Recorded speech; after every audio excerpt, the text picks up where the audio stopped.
جب ایک ایماندار دعا میں مضبوط ہوتا ہے یا دعا میں اسٹرانگ ہوتا ہے، تو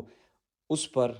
جو مخالف ہے، ہمیشہ کیا ہوتا ہے کہ جب میدان میں دو ٹیمیں اترتی ہیں تو ایک دوسرے کے مد مقابل کام کرتی ہیں، اور جب ہم روحانیت میں اترتے ہیں تو ہم کیا کرتے ہیں کہ شیطان ہمارے خلاف کام کر رہا ہوتا ہے، اور جو ہمارا مخالف جو شیطان کی صورت میں ہے، وہ خود تو نہیں آتا لیکن لوگوں کو ہمارے خلاف استعمال ضرور کرتا ہے، اور وہ جو ہے شیطان جو ہے وہ کیسے کیسے حملے کرتا ہے آج کے کلام کے مطابق ہم سیکھیں گے۔ اور ایکچولی جو ٹاپک ہے آج کا وہ یہ ہے کہ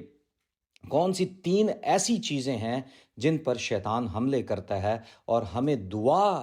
کے ذریعہ ان تینوں چیزوں کو پروٹیکٹ کرنا ہے۔ تو کلام مقدس کے مطابق از روح بائبل ہم اس کو آج سیکھیں گے کہ کون سی تین ایسی باتیں ہیں، تین ایسی چیزیں ہیں جنہیں ہمیں جو ہے دعا کے دوران جو ہے انہیں جو ہے خدا کے لہو میں جو ہے وہ کور کرنے کی ضرورت ہے، تاکہ لہو کی باڑ جو ہے ان تین چیزوں پر جو ہے وہ ہمیشہ موجود رہے، اور ہم جو ایماندار ہیں، جو ہم ہر وقت جو ہے وہ جنگ کے عالم میں رہتے ہیں، ہمیں ان باتوں کو ساتھ لے کر چلنے کی ضرورت ہے تاکہ ہم بھی پروٹیکٹ رہیں۔ وہ تین چیزیں جو ہم سے بہت خاص طور پر ہم سے منسلک ہیں وہ بھی پروٹیکٹ رہیں، اور ہم خدا کے کام کو بھی احسن طور پر اور بڑے فتح یابی کے ساتھ کرنے والے ہوں۔ تو آئیے عزیزو، ہم کلام مقدس میں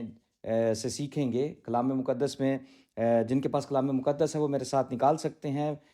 پہلا سلاطین پرانے اہد نامہ میں پہلا سلاطین اس کا 20واں باب اور اس کی پہلی 5 آیات میں آپ کے سامنے پڑھوں گا۔ جن کے پاس کلام مقدس ہے ان کے لیے میں ایک دفعہ پھر دہرائے دیتا ہوں کہ پہلا سلاطین پرانے عہد نامہ میں سے اس کا 20واں باب اس کی پہلی 5 آیات، اور اس میں ہم دیکھیں گے کہ کون سی تین ایسی چیزیں ہیں جس پر جو ہے شیطان وار کرتا ہے۔ اور یہ جو کہانی ہے، ہم اکثر و بیشتر ہم نے اسے پڑھا بھی ہوگا، کسی خادم سے ہم نے سنا بھی ہوگا۔ یہ ہے ارام کے بادشاہ بن ہدد کی کہانی ہے، اور اس کے ساتھ ساتھ جو اسرائیل کا بادشاہ اخیب تھا، ان دونوں کے درمیان میں کیا گفت و شنید چل رہی ہے، کیا باتیں ہو رہی ہیں، ہم اس کو یہاں پر اس حوالہ میں دیکھیں گے۔ تو 20ویں باب کی پہلی آیت: اور ارام کے بادشاہ بن ہدد نے اپنے سارے لشکر کو اکٹھا کیا، اور اس کے ساتھ 32 بادشاہ اور گھوڑے اور رتھ تھے، اور اس نے سامریا پر چڑھائی کر کے اس کا محاصرہ کیا اور اس سے لڑا، اور اسرائیل کے بادشاہ اخیب کے پاس شہر میں قاصد روانہ کیے، اور اسے کہلا بھیجا کہ بن ہدد یوں فرماتا ہے کہ تیری چاندی اور تیرا سونا میرا ہے، تیری بیویوں اور تیرے لڑکوں میں جو سب سے خوبصورت ہیں وہ میرے ہیں۔ اسرائیل کے بادشاہ نے جواب دیا: اے میرے مالک بادشاہ، تیرے کہنے کے مطابق ہو، اور جو کچھ میرے پاس ہے سب تیرا ہی ہے۔ پھر ان قاصدوں نے دوبارہ آ کر کہا کہ بن ہدد یوں فرماتا ہے کہ میں نے تجھے کہلا بھیجا تھا کہ تو اپنی چاندی اور سونا اور اپنی بیویاں اور اپنے لڑکے میرے حوالہ کر دے۔ کلام مقدس کے پڑھے اور سنے جانے پر خدا ان کی برکت ہو، آمین۔ عزیزو، کیا ہی ہم دیکھتے ہیں یہاں پر، اگر یہاں پر ہم دیکھیں کہ جو اسرائیل کا بادشاہ ہے وہ اخیب، جب پیغام اس کے پاس پہنچتا ہے ارام کے بادشاہ بن ہدد کا کہ جنگ کا سما ہے، اور اس کو بتا رہا ہے کہ دیکھو یہ جو جنگ ہم جو تیرے سے لڑنے کے لیے آ رہے ہیں۔ اب دیکھیں، اخیب بادشاہ اکیلا تھا، اور بن ہدد کے ساتھ 32 اور بادشاہ، تو ٹوٹل کل ملا کے کتنے؟ 33 بادشاہ وہاں موجود تھے، اور 33 بادشاہوں کی فوج کتنی بڑی ہوگی جو کہ اس اکیلے بادشاہ کے اوپر، جو اسرائیل کا بادشاہ ہے، اس پر جو ہے وہ جنگ کرنے آ رہا ہے، اسے فتح کرنے کے لیے آ رہا ہے، اور وہ اس فخر میں اپنے گھر سے نکلے ہیں، اپنے ملک سے نکلے ہیں کہ ہم آج اسرائیل کے بادشاہ اخیب کو زیر کریں گے، اور اس کے بعد ہم وہاں پر فاتح ہو کر اس ملک کو بھی لے لیں گے۔ لیکن میرے عزیزو، اس وہاں پر آنے سے پہلے وہ قاصدوں کے توسط سے، قاصدوں کے حوالہ سے، یا قاصدوں کو بھیج کر پیغام پہنچا رہا ہے۔ وہ کیا ہے؟ اس کو ڈرانے کے لیے، اسے دھمکانے کے لیے کہ تیری کوئی وقت نہیں ہے، تو اپنے آپ میں کچھ بھی نہیں ہے، میں اور میرے ساتھ 32 اور بادشاہ تیرے پر حملہ کرنے کو آ رہے ہیں۔ لیکن یہ اخیب بادشاہ جو ہے، جو اسرائیل کا بادشاہ ہے، اس پر کس کی کرم کی نظر تھی؟ خدا کی۔ میرے عزیزو، یہاں پر ہم دیکھتے ہیں کہ جب یہ سارا ہو گیا اور اس کے بعد بن حدد نے یہ اپنا میسج بھجوا دیا، پیغام بھیجنے کے بعد جو اخیب بادشاہ، اسرائیل کا بادشاہ ہے، وہ کیا کرتا ہے کہ بزرگوں کو کہلا بھیجتا ہے کہ ایسی ایسی بات ہے۔ اور دیکھیں اس اخیب بادشاہ کی سچائی کے، اپنے سچائی پر کھڑا رہا، اس نے بزرگوں کو بلا بھیجا اور ان سے کوئی جھوٹ نہیں بولا، ان سے کہہ دیا ہے کہ دیکھو، میں نے جب میرے پاس قاصد آئے تھے بن حدد کے اور انہوں نے یہ باتیں مجھ سے کی ہیں اور میں نے ان کو کہا کہ تیرے کہنے کے مطابق ہو، اس نے جو ہے کوئی جھوٹ نہیں بولا بزرگوں کے ساتھ، نہیں میں کوئی ایہو جی گل نہیں کی تھی، میں نے کچھ ایسا نہیں کہا، نہیں میرے عزیزو، اس نے بزرگوں سے سچائی بیان کی کہ دیکھو وہ ہمارے اوپر چڑھائی کرنے کو آ رہا ہے۔ اور بزرگ اسے کیا بیان کرتے ہیں؟ یہ ایک اور علیحدہ ٹاپک ہے جو صلاح کاری کا ٹاپک ہے، پھر خدا نے موقع دیا تو اس پہ بھی بات کریں گے، لیکن یہاں پر بزرگ جو ہیں وہ صلاح دے رہے ہیں جو ہے اخیب بادشاہ کو کہ تو نے کچھ بھی ایسا نہیں کرنا، تو نے اپنی کوئی چیز اسے نہیں دینی۔ کیوں؟ کیونکہ یہ بزرگ جو بول رہے تھے، یہ جو بزرگ ہیں، یہ جو بات اس وقت اخیب بادشاہ کو کہہ رہے تھے، وہ سب خدا کی طرف سے پیغام تھا اخیب کے لیے کہ تو ڈر نہیں، خوف نہ کھا، تیرے اندر کسی قسم کا ڈر نہیں ہونا چاہیے، بلکہ تو بڑھ اور پھر دیکھ کہ خدا کیسے تجھے کامیابی عطا فرمائے گا۔ اور یہاں پر ہم دیکھتے ہیں کہ اس کے بعد ایک اور نبی جو ہے وہ آ کر اخیب کو کہہ دیتا ہے کہ تجھے ڈرنے کی ضرورت نہیں ہے، تجھے آگے بڑھنے کی ضرورت ہے، تو جو ہے ان ساری چیزوں کا جو قاصد اس نے بھیج کر تجھ سے مانگے ہیں، تجھے ان کو دینے کی ضرورت نہیں ہے، بلکہ تو اپنے ایمان پہ کھڑا رہ اور بڑھتا چلا جا۔ اور دیکھیں جب اخیب نے کاؤنٹنگ کی، جب اس نے گنا کہ کتنے لوگ وہاں موجود ہیں، تو صرف اور صرف 232 لوگ موجود تھے جو جنگ کرنے کے لیے تھے۔ وہاں پر 32 بادشاہ اور ان کی فوجیں، اور 33واں جو ہے بن حدد اور اس کی فوج جو ہے وہاں پر آ رہی تھی ان 232 لوگوں سے لڑنے کے لیے۔ تو میرے عزیزو، یہاں پر جو بتانے کی مقصد یہ ہے کہ جب خدا کا ہاتھ اپنے لوگوں پر ہو تو کئی 32 قومیں، کئی 32 جو ہیں وہ فوجیں آ جائیں تو وہ کچھ نہیں بگاڑ سکتی۔ اور دیکھیں کہ یہ صرف 232 لوگوں نے جنگ لڑ کے جو ہے جنگ جیتی ہے، اور وہ وہاں پر قابض ہوئے، وہ فتح یاب ہوئے۔ کیوں؟ کیونکہ خدا ان کے ساتھ تھا۔ اب یہاں پر جس چیز کا میں نے ذکر کیا تھا کہ شیطان کے جو حملے ہیں وہ 3 چیزوں پر ہوتے ہیں، اور یہاں پر جو بن حدد تھا اس کو شیطان استعمال کر رہا ہے، اور 3 چیزوں کا اس نے ذکر کیا کہ دیکھو کہ میں کیا کن کن چیزوں پہ، سونا چاندی، پھر دوسری بات اس نے بیویوں کی بات کی، تیسری بات اس نے جو ہے وہ اولاد کی بات کی۔ اور شیطان بھی ان تینوں چیزوں پر وار کرتا ہے۔ جب ایماندار اپنے ایمان میں پختہ ہونا شروع ہوتا ہے، جب ایماندار اپنے طور پر ایمان میں کھڑا ہو جاتا ہے، اس مضبوط چٹان پر کھڑا ہو جاتا ہے، تو شیطان کے وار جو ہیں وہاں پر ہوتے ہیں جہاں پر اس کو رخ نہ ملے، جہاں پر کمزوری ملے، جہاں پر کسی بھی لحاظ سے ایماندار کی زندگی میں کمزوری آ جاتی ہے یا وہ ویک ہونا شروع ہوتا ہے، تو شیطان ان جگہوں پر کام کرنا شروع کرتا ہے۔ تو میرے عزیزو، جب ہم دعا میں مضبوط ہوتے ہیں، جب ہم دعا میں کھڑے ہوتے ہیں، تو دعا صرف آپ اپنے لیے نہیں کرتے۔ اگر آپ کے ساتھ کچھ لوگ منسلک ہوتے ہیں تو آپ ان کے لیے بھی دعا کرتے ہیں۔ جب لوگ آپ کے ساتھ چلتے ہیں تو آپ ان کے لیے بھی دعا کرتے ہیں۔ تو آپ نہیں جانتے کہ کب کس وقت کوئی نیگیٹو یا منفی تاثیریں آپ کے خلاف کھڑی ہوتی ہیں۔ کیوں؟ کیونکہ ایمانداروں کی زندگی میں ہر وقت جو ہے وہ جنگ کا سما رہتا ہے، ہر وقت جو ہے وہ شیطان آپ کے خلاف کام کرتا ہے، ہر وقت شیطان ہمیشہ آپ کی کمزوری ڈھونڈتا رہتا ہے۔ تو جب ہم دعا میں کھڑے ہوں تو ہمیں سب سے پہلے ایمانداروں کو کیا کرنا چاہیے کہ اپنی ان 3 چیزوں کو خدا کے لہو میں جو ہے ہمیں کور کرنے کی ضرورت ہے۔ تو میرے عزیزو، یہاں پر ہم دیکھتے ہیں کہ سونا اور چاندی جو جائیداد کو بھی شو کرتا ہے، آپ سے منسلک جتنی بھی چیزیں ہیں، جو مطلب آپ کی پراپرٹی ہو سکتی ہے، آپ کی گاڑی ہو سکتی ہے، آپ کے پاس کوئی اچھا گھر ہو سکتا ہے، آپ کے پاس جو ہے وہ اچھی جائیداد ہو سکتی ہے، یہ ساری چیزیں جو ہیں آپ کو خدا کے لہو میں، کیونکہ یہ خدا کی دی ہوئی نعمتوں میں سے نعمت ہے، تو ان کو بھی آپ کو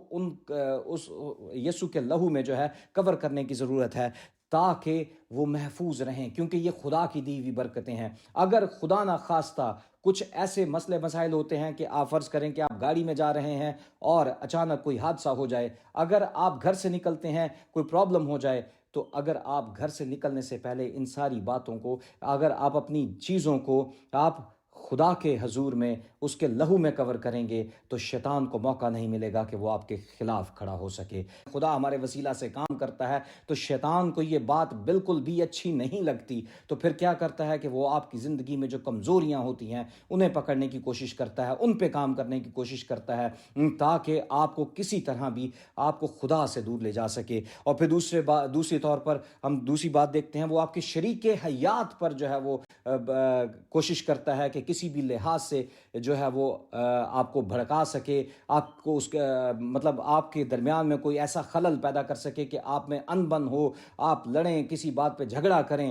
کوئی بھی ایسا پوائنٹ مل جائے جس پہ جو ہے وہ بحث و تکرار ہو، تاکہ آپ جب لڑتے ہیں جھگڑتے ہیں تو کیا ہوتا ہے کہ شیطانی تاثیریں جو ہے وہ ہماری زندگی کا حصہ بننا شروع ہو جاتی ہیں، اور یہ وہ باتیں ہیں جس میں شیطان خوش ہوتا ہے۔ اور وہ شخص جو خود آسمان سے گرایا گیا ہے، وہ کیسے چاہے گا کہ جو کام وہ کرتا تھا، جو پرستش کیا کرتا تھا اور اس کے وسیلہ سے حضوری آتی تھی، وہ کیسے چاہے گا کہ وہ لوگ جو خدا سے منسلک ہیں، جب وہ خدا کے حضور میں آتے ہیں، وہ دعائیں کریں، وہ پرستش کریں اور ان کے وسیلہ سے حضوری کا سما ہو، لوگ معموری میں آئیں، تو وہ کیا کرتا ہے کہ جب یہ ساری باتیں دیکھتا ہے تو اسے اپنے اندر جیلسی محسوس ہوتی ہے، تو پھر وہ مختلف لوگوں کے ذریعہ سے، وہ آپ کے ارد گرد میں کوئی بھی ہو سکتا ہے، وہ نیبر ہو سکتے ہیں، آپ کے بہن بھائی ہو سکتے ہیں، کسی بھی لحاظ سے جو ہے وہ جو ہے شیطان جو ہے وہ آپ کے خلاف جو ہے کام کرنا شروع کر دے گا۔ پھر ہم اولاد کو دیکھتے ہیں کہ اولاد کو بھی جو ہے وہ ان کے ذہن دماغ کو بدلنے کی کوشش کرے گا، وہ ان کے گرد جو ایسے لوگ ہوں گے، ایسے دوست ہوں گے ان کے، جو کہ کسی بھی لحاظ سے ان کے دماغ کو اس طرح جو ہے وہ موٹیویٹ کریں گے کہ وہ خدا کے کاموں سے یا خدا کی باتوں سے یا خدا کے کلام سے دوری کی طرف چلے جائیں، اور وہ کیسے بھی کر کے جو ہے ان کے گھر میں جو ہے، لازمی سی بات ہے کہ گھر میں اگر اولاد صحیح راستے پہ نہیں ہے اور باپ اگر کلام مقدس کی گہرائیوں کو یا کلام مقدس بیان کرتا ہے، تو کیا ہوتا ہے کہ پھر اکثر اوقات ایسی باتیں ہوتی ہیں کہ دیکھو آپ تے خدا دا کلام سناندہ تے گھر وہ ایک بڑی خوبصورت مثال ہے اردو کی کہ چراغ تلے اندھیرا، کہ خود تو وہ دنیا کو کلام سناتے ہیں لیکن ان کے اپنے گھر میں جو ہے ان کی اولاد، اس کی بیوی جو ہے، اس کے باقی سارے جو اس سے منسلک لوگ ہیں، وہ خدا سے بہت دور ہیں۔ تو ہمیں میرے عزیزو، ایز بینگ پاسٹرز، یا پھر ہمیں خدا کے خادم ہوتے ہوئے یا خادمہ ہوتے ہوئے جب ہم خدا کے کام کو کرتے ہیں، تو خدا کے کام کو شروع کرنے سے پہلے ہمیشہ ایک بات کو ہمیشہ ذہن میں رکھیں کہ اگر آپ خدا کا کلام سنانے کے لیے جاتے ہیں، یا اگر آپ کسی بھی لحاظ سے کسی کے لیے دعا کرتے ہیں، یا آپ کو کوئی ریکویسٹ آتی ہے دعا کرنے کے لیے، تو ہمیشہ اپنے آپ کو اپنے سے منسلک لوگوں کو جو ہے وہ خدا کے روح کے حوالہ کریں، خدا کے لہو کے حوالہ کریں، تاکہ جب آپ خدا کا کام کریں، تو جب پرزور طور پر خدا کا کام آپ کی زندگی کے وسیلہ سے ہوتا ہے، تو شیطان کہیں نہ کہیں سے رخنہ ڈھونڈنے کی کوشش کرتا ہے تاکہ آپ کی زندگی میں انٹر ہو سکے۔ ہم ایوب نبی کی زندگی سے واقف ہیں، اور اگر ہم ایوب نبی کا پہلا باب، ایوب نبی کی کتاب اور اس کا پہلا باب اور اس کی 5ویں آیت میں دیکھیں، تو وہاں پر ہم اگر اس پورے باب کو پڑھیں تو ہمیں پتہ چلتا ہے کہ شیطان جو ہے چلتے پھرتے خدا کے پاس پہنچا، اور کیا ہوا وہاں پر کہ وہاں پر وہ گفت و شنید کر رہا ہے خدا کے ساتھ، اور کہہ رہا ہے کہ میں کیسے اس پر حملہ کروں جب کہ تیری باڑ وہاں لگی ہے۔ تو یہاں سے ہمیں بالکل اچھے طور پر یہ بات سمجھ آ جاتی ہے، مل جاتی ہے، ہم سوچ لیتے ہیں اس بات کو، ہم سمجھ سکتے ہیں کہ جب ہم خدا سے دعا کرتے ہیں، اور ہم دیکھتے ہیں کہ ایوب نبی کیا کرتا تھا کہ ہر جب بھی کبھی ان کے گھر میں کوئی پارٹی ہوا کرتی تھی یا کسی بھی لحاظ سے گیٹ ٹوگیدر ہوا کرتا تھا، اس کے بعد وہ قربانیاں چڑھاتا تھا۔ کس لیے؟ کہ خدا نہ خواستہ کسی بھی طور پر جانے یا انجانے میں مجھ سے یا میرے بچوں سے کہ اگر کوئی غلطی ہو گئی ہے تو اسے تو معاف فرمانا اور ہمیں اپنے لہو کے نیچے رکھنا۔ اور جب وہ خدا سے اتنی پروٹیکشن مانگا کرتا تھا، اور کیا ہوا کہ خدا نے اس کے پورے خاندان کو پروٹیکٹ کیا ہوا تھا، کہ شیطان کسی بھی لحاظ سے اس کی زندگی میں انٹر نہیں کر پا رہا تھا، کسی بھی لحاظ سے اس کے اوپر جو ہے وہ اپنا جادو نہیں چلا سکتا تھا۔ کیوں؟ کیونکہ خدا کی پروٹیکشن اسے حاصل تھی، وہ خدا کے ساتھ منسلک تھا، وہ ہر لحاظ سے اپنے آپ کو اس کے ساتھ جوڑے رہتا تھا، وہ ہر لحاظ سے اپنے آپ کو اس کے ساتھ ہمیشہ دعا کے وسیلہ سے اس کے حضوری میں، اس کی معموری میں بڑھتا چلا جاتا تھا، اور یہی وجہ تھی کہ خدا نے اسے سنبھالا ہوا تھا۔ اور اسی طرح اس بات سے ہم بخوبی سمجھ سکتے ہیں، ہم سیکھ سکتے ہیں میرے عزیزوں، کہ خدا اپنے لوگوں کی حفاظت کرتا ہے۔ کلام مقدس کی گہرائیاں ہمیں یہ بات سکھاتی ہیں۔ ہم کوئی بھی کتاب اٹھا لیں، ہم زبور پڑھنا شروع کریں، وہاں سے ہمیں پتہ چلتا ہے زبور 23 بڑے ہی خوبصورت طور پر کہتا ہے کہ کسی بھی طور پر، کسی بھی جگہ سے، کسی موت کی وادی سے میرا گزر کیوں نہ ہو، لیکن کیا کرے گا کہ وہ مجھے سنبھالے گا۔ کیوں؟ کیونکہ ہم اپنے آپ کو اس کے ہاتھوں میں دے دیتے ہیں، ہم اپنے آپ کو اس کے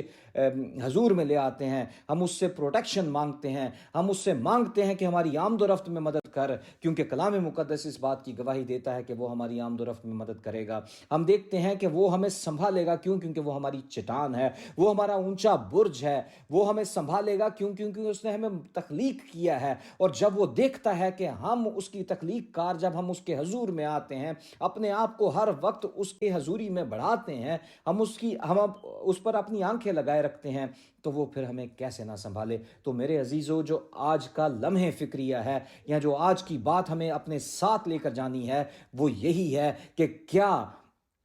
میں دعا میں اتنا مضبوط ہوں کہ میرے ساتھ منسلک تمام چیزیں جو کہ خدا نے مجھے بخشی ہیں، وہ برکتوں کا جو حصہ اس نے مجھے بخشا ہے، چاہے وہ جائیداد کی صورت میں ہے، سونا چاندی ہے، میری بیوی ہے، یا میرے بچے ہیں، یا میرا شوہر ہے، وہ میرے ساتھ مل کر ایک روح میں ہم ہو کر خداوند کے حضور میں اس کی پرستش کرتے ہیں۔ جیسے یشوع نے کہا، رہی میری اور میرے گھرانے کی بات، ہم تو خداوند ہی کی پرستش کریں گے۔ کیوں؟ کیونکہ وہ اتنا اس کو اپنے آپ پہ مان تھا، وہ اتنا اپنے آپ کو سمجھتا تھا کہ میں ایمان رکھتا ہوں کہ میں اور میرا گھرانہ جو ہے وہ مکمل طور پر خدا کے نام کو جلال دے سکتے ہیں۔ کیوں؟ کیونکہ ہم خدا سے منسلک ہیں، ہماری راہیں اس کی طرف ہیں، اس نے ہمارے رستوں کو استوار کیا ہے، اس نے ہمارے راہوں کو سیدھا کر دیا ہے۔ میری کمزوری میں وہ شاہزوری بنتا ہے، میری کمزوری میں وہ مجھے قوت بخشتا ہے، اور جب وہ دیتا ہے تو پھر وہ ہمیشہ سنبھالتا بھی ہے۔ کیوں؟ کیونکہ یہ ہماری اس کے ساتھ تابع داری کا نتیجہ ہے۔ جب ہم اپنے آپ کو تابع داری کے ساتھ خداوند یسوع المسیح کے ساتھ لے کر چلتے ہیں، تو میرے عزیزو، پھر وہ بھی وفادار رہتا ہے۔ وہ وفادار خدا ہے، وہ کبھی پیچھے ہٹنے والوں میں سے نہیں، وہ کبھی ہمیں چھوڑے گا نہیں۔ کیوں؟ کیونکہ یہ اس کا وعدہ ہے، اور میں ایمان رکھتا ہوں کہ آج کا یہ کلام آپ کی زندگیوں میں وفاداری کے ساتھ ہمیشہ ببرکت ٹھہرے گا۔ خداوند آپ سب کو برکت دے۔